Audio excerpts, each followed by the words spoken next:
2 wings, 6 legs and 5 eyeballs. When you think bee, you probably think of the honey-vomiting, Seinfeld-voiced honeybees. But there are over 250 bee species in the UK, and, according to a recent review, these little guys bring in 600 million per year to the value of UK farms through increased crop yield. Humans have an interesting and ancient relationship with bees. This is well exemplified by the ancient Romans, who were mad about them. A poem by Virgil talks about how you can make bees from the blood of a dead bull. He wrote out a recipe that said, in spring the carcass would have bees burst out like rain pouring from summer clouds.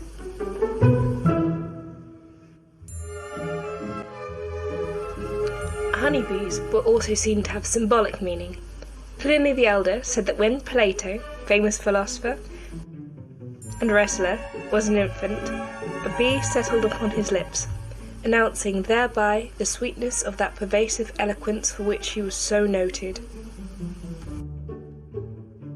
The wax from the honeycomb was used since medieval times in Britain for altar candles, the warmth and light of which represented the presence of God.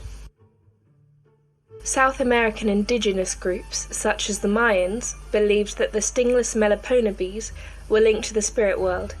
They also use their larvae for medicinal purposes to prevent infections such as gangrene. But probably the most profound and important impact bees have had on us is our enjoyment of the Sunday roast. Pollinators can perform cross-pollination. They traverse from flower to flower, picking up sticky pollen from one flower to another. This enables the plant to produce seeds. Now, with regards to our roast, pollination is essential for the seeds of our Brussels sprouts, carrots, and seasoning herbs like thyme, without which our roast lacks colour and our gravy becomes rather bland. But, most importantly, a lack of pollinators has devastating effects on their all-important roast potato. Potato flowers can self-pollinate, however this continued inbreeding produces offspring which is less hardy and more susceptible to diseases. This leaves our roast looking very pitiful, and our vegetarians are left with nothing but a sad, dry Yorkshire pudding. Despite how important bees have and continue to be to humans, a third of wild pollinator species have decreased between 1980 and 2013, and an estimated 13 bee species have been lost to the UK. But if you're thinking, the problem is we're running out of bees, let's just throw a bunch more honeybees into the equation to fix the decline. Then think again. The problem is a loss of diversity. Honeybees are wonderful, but different species have different merits. Bumblebees and solitary bees can perform buzz pollination. The bee will vibrate its thoracic muscles to release the flower's pollen. This provides effective pollination for important crops such as tomatoes, aubergines, courgettes, potatoes and cranberries. Honeybees cannot perform buzz pollination, making them far less effective for certain plants. For example, honeybees are 4 times less efficient at pollinating blueberry flowers than bumblebees are.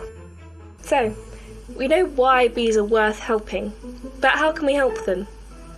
There are many ways we must help to protect bees on a large scale, but here are several everyday steps we can take. Firstly, we can stop the use of domestic insecticides.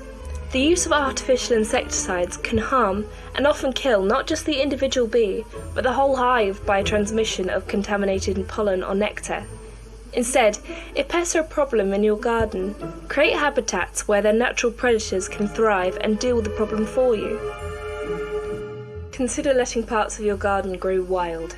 This can provide nesting sites for native bees and different sources of nectar for bees throughout the year. Those without gardens still have a role to play. One way is by buying organic fruits and vegetables. By supporting organic farms that do not use pesticides, bee populations will thrive, and with continued popularity, this style of farming will become the norm, protecting bees everywhere.